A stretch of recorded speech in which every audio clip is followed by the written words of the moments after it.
Alright, hello everyone, and welcome back to Daily Update, my 1000 Days Challenge. This is day 903, so let's get things started. Alright, just a very quick run through update itself. So overall on the equity market today itself, definitely things looks to be a little bit more bullish, even though we did have a bearish break below all the moving averages after this follow through itself. But we are now seeing a very nice bounce, which is something that we definitely do want to see, especially when we have a breakthrough. We do not want a follow through, and that will definitely lead to a transition to more bearish kind of a sentiment itself. So over on Nasdaq, we have a potential bounce over here, and as long as we can close above the 50 simple moving average, and also the fact that the moving averages are relatively flat right now, it does give signs and very clear signs that the strong bearish trend is definitely not there at the moment. So the question is, are we able, or are we in the phase of consolidation to break towards the upside? Or are we in the phase of a distribution phase whereby we are more likely to go towards the downside? So that's definitely anybody's guess, but we definitely do want to break towards this upside above this concentration in terms of horizontal resistances wise.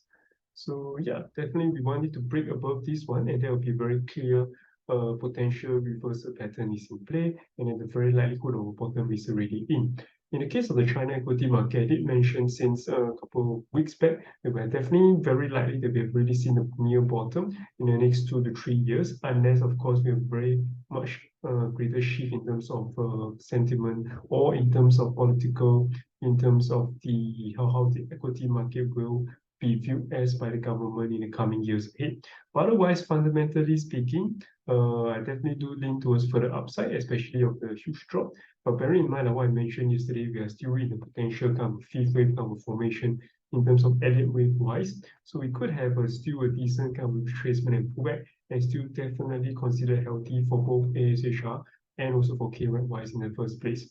So finally, for Bitcoin wise, we're actually trying to break above. And even though yesterday we break below, I did actually expected kind of further of a pullback, but we're actually trying to break above. And if we do close somewhere even around here on the daily chart in the next 5 hours or so, that will still be the highest daily close in the recent times, because for these past few days, even though we did go to as high as say 21.6K region itself, we never did have any candlestick close above 22K region itself.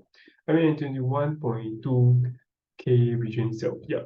So that's definitely a small milestone. But bearing in mind the volume definitely is on the lower side of things. So I will still see this here as potential false break setup.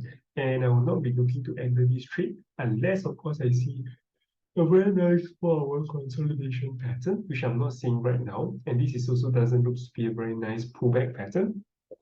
So without a nice pullback or a consolidation pattern itself, I'm definitely not looking to enter.